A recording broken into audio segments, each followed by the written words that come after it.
Salutations Victorians, and welcome to January monthly update video for Victoria 3. My name is Maciej, I'm a part of community team for Victoria 3, and this month we'll put warfare behind us and look forward to peace and progress. First off, peace deals. When war begins between two nations, a new tab will become available for them to interact with. This will be the peace deals screen, where nations can view the war goals, the participating members, and who the heads of the other side are. War support is a country's willingness to continue the war. War support will slowly drop from 100 due to various factors, whether these factors be battles lost, the amount of casualties sustained during the war, or the amount of land lost. It'll slowly start ticking down until it hits that -100. Once a nation gets to -100, they are forced to capitulate. If a country who's capitulated has any war goals against them, they will be automatically enforced, whether these be simple war reparations, ceding of land to the other side, or forcing a change in government structure. Just because a war leader capitulates in the war doesn't necessarily mean that that war is over. Everyone that still has a war goal targeting them is still involved in that war. Even nations that don't necessarily have war goals can still participate until they either capitulate or sign a peace deal. Negotiated peace is an agreed-upon settlement between multiple nations involved within a war. Nations will be able to select certain war goals from both sides in an attempt to kind of find a balance or an equal peace, where both sides can say, we won the war, but we still kind of lost. Let's imagine a war between Russia and Britain. Both sides know they're probably not going to win this war one way or the other. So Russia proposes a settlement with the English in a peace deal. They will release an independent Polish state. In return, the English will release one of their colonies in Canada. During the peace deals, countries can be split into two main categories: war leaders and negotiators. There are also non-negotiators, but they are more participants in the war and not necessarily the peace deal. They are there because they want to support a side. They're not necessarily getting anything out of it. War leaders, as the main participants in the war, are the ones who choose and set the peace deals. They can decide which war goals from both sides seem fair and reasonable, and then send the proposal forward. After the peace deal is put forward, the other war leader and all the negotiators will need to ratify this peace deal in order for the war to end and all demands to be met. Be careful when at war, though. A quick end to the war with an unfavorable treaty may be more desirable for players than a revolution brewing at home. Peace is the way forward, but so is our next topic. Let's take a closer look at technology. What is technology in this game? It is one of the sort of systems that tick on in the background that helps you shape your country into what you want it to be and how you want it to look, how you want it to function. The technology trees are divided into three sections.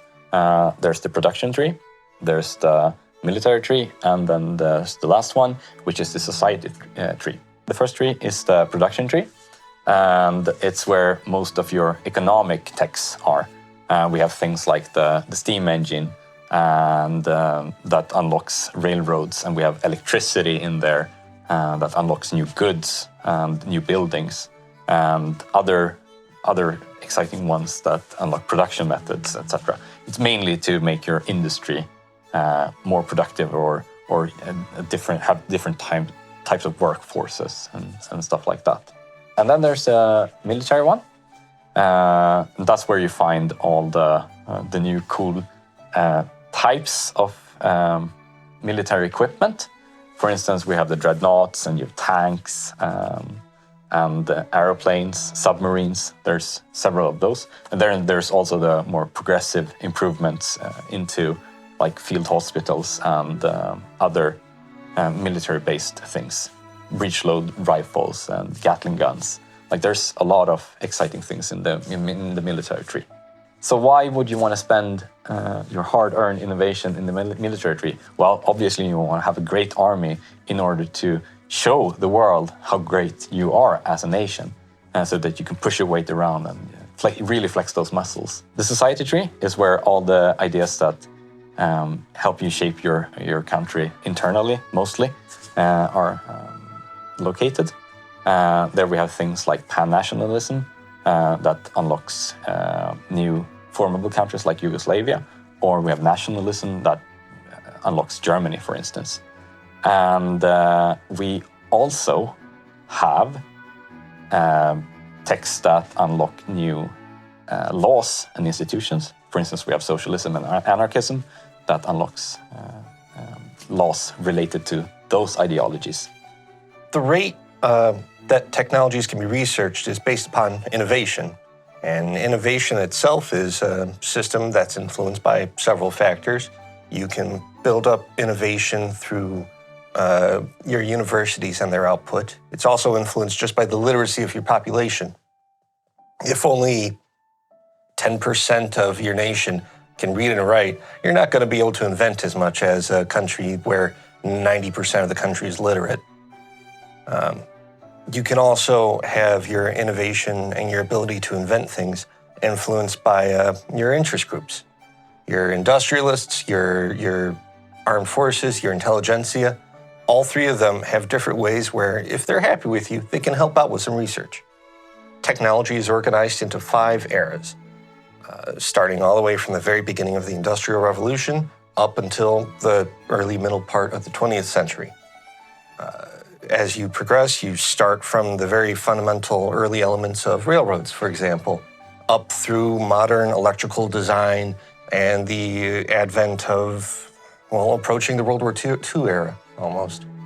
You can't speed run your way straight to a very specific technology you want in Era 5 if you're otherwise just in Era 1. If you try to forge ahead too much and focus too much on one thing, all your other research is going to be lagging behind. You're going to encounter more and more roadblocks on your way to really trying to laser focus on this very specific technology that's otherwise quite far in the future for you. Even if you decide to not look up what Karl Marx has been writing in some specific book, somebody else is going to eventually find out what this whole socialism thing is and start spreading it to your country as well. And the same applies for your good old-fashioned regular material inventions as well. Even if you don't look up what a machine gun is, somebody is going to start importing them. Somebody is going to start learning what the designs are. Eventually, you will learn what a machine gun is, even if you don't actively research it yourself. Now let's talk about another thing that is very important for all the countries: flags. In Victoria 3, all flags represent countries. They're simple or not so simple designs that represent the visual shorthand of what a country is. You have your basic tricolor of France. You can have an elaborate coat of arms emblazoned upon it because you're some fancy monarchy. There's all sorts of different flags out there. These flags are also influenced by your ideology, your culture. They can change over the course of the game. You're not stuck with one design. In fact, if you're the United States, you can just even get more stars as you get more states. It's a grand old flag.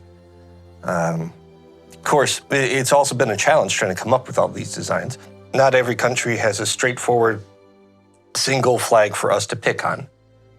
Russia, for example, didn't have a single state flag until the 1850s. They had a flag for their ships. They had another flag for their ships.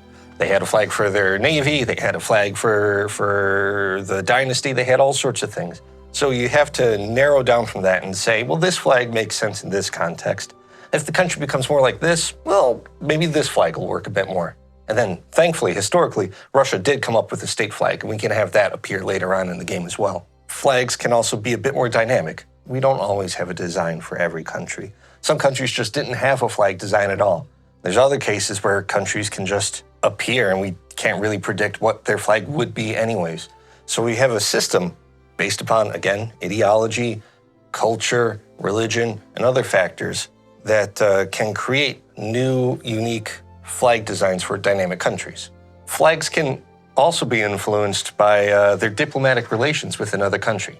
Say, for example, you're Spain, and you've had a real rough time in the 19th century, and Britain over there has decided Gibraltar is not enough, and they want all of Spain for themselves. And they puppet you. Well, your flag can actually change based on that. You can have your own coat of arms still preserved in the corner there, but remember, big old John Bull over there is now in charge, so now you have the Union Jack cantoned in the upper left corner. Modding more flags into the game is a fairly straightforward process. You have some basic text files that you can edit to create more flags, and you can just pick from the library of graphical elements that we already have in the game, or add more elements in if you want. And referencing those elements, you can script just in plain text files together a new design saying, I want this diagonal stripe to be placed here. Make sure it's orange color on top of a white field, and then add a blue star off in the corner because that looks neat.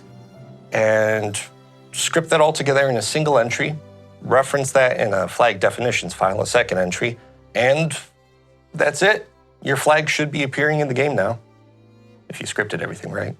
These flags that you design can be triggered under very specific and oddball circumstances. Much like our historical flags that we've added in, you can have these custom flags triggered by the year, whether you're at war, your ideology, your culture, who's in charge of the country, what region of the earth you're on. There's a crazy amount of triggers, and you can combine them together too to make sure that this flag appears in whatever circumstance that you want.